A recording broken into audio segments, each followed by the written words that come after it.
la voie de la vérité et de la vie avec l'apôtre Joseph. Aujourd'hui, je voudrais vous présenter la personne même de Jésus. La personne de Christ. Qui est-il? Qui est-il? Beaucoup ne le savent pas.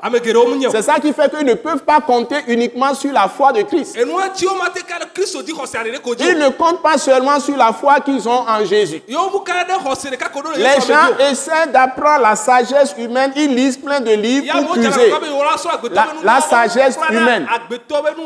La sagesse de la méditation transcendantale, la sagesse du yoga, la sagesse de toutes sortes de modernisme, des différentes religions, des différentes sectes, des pratiques ascétiques, ésotériques, et toutes sortes d'occultisme, voilà.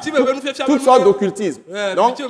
Mais la vraie sagesse, c'est la connaissance de la parole de Dieu. Et la crainte de Dieu par sa parole. C'est ça la vraie sagesse.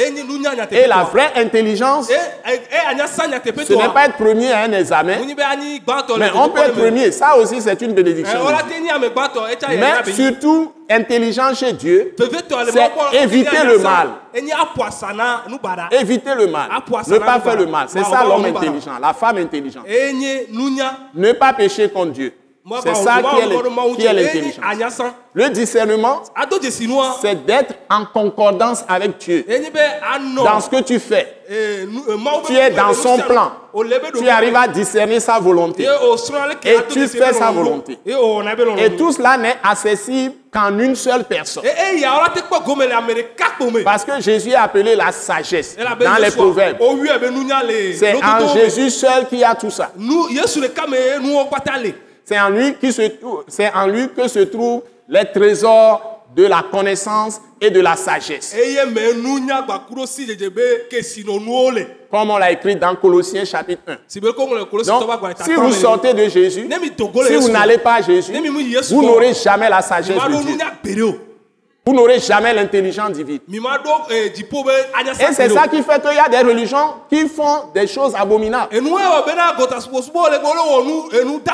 Les idolâtries, c'est des choses abominables. Parce que la malédiction de Dieu repose sur les gens. Il est écrit dans les prophètes que les idoles ont mangé les richesses de nos pères. On détruit tout. Donc, l'idolâtrie détruit un pays. Les coutumes, les traditions, tout ça. Que ce soit même dans l'église, les traditions, la religion. Ça tue. Ça abandonne la parole de Dieu. Ça détruit la parole de Dieu. Ça anéantit la parole de Dieu. Ça renverse la parole de Dieu et détruit la foi dans les gens.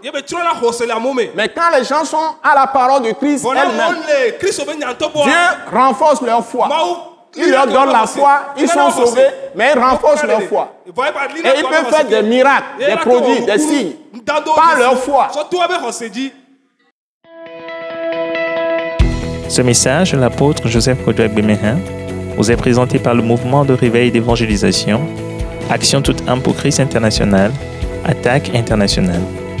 Pour plus d'informations et pour écouter d'autres puissants messages, merci de nous contacter au numéro indicatif 228 90 04 46 70 ou de visiter le site web atacinternational.org.